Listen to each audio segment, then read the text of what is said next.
अस्सलाम वालेकुम। कराची गुल प्लाजा जो है इतनी सारी दुकानें जल गईं और कीमती जानें जो है वो चली गईं। और उसके बाद ये कोयटा के अंदर ये एक बाज़ार है, कौन सा है जी मीर साहब? लियाकत बाज़ार।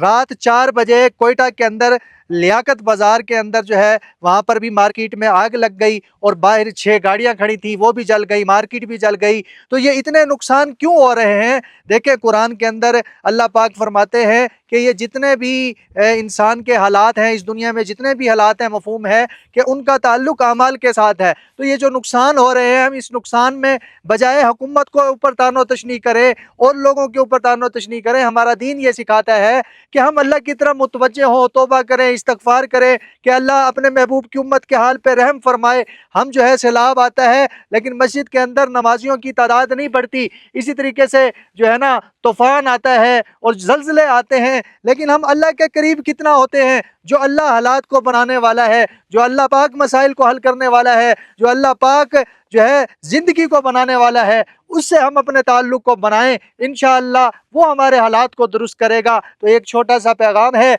जितने भी इस दुनिया के अंदर अब हालात हो रहे हैं, ये हालात ये बतला रहे हैं कि हम अल्लाह की तरफ मुतवज्जे हों। हुकूमत वाले, माल वाले, अक्सरियत वाले, फ़ौज वाले कोई हालात नहीं बना सकता। अल्लाह के हुक्म से हालात बनेंगे। हम अपने अमालों को बनाएं, अमाल अच्छे हालात अच्छे, अमाल ख़राब हालात ख़राब। तो मेहरबानी करके इस पैगाम को ज़्यादा से ज़्यादा फैलाएं। जज़ाकल्लाहु खैर।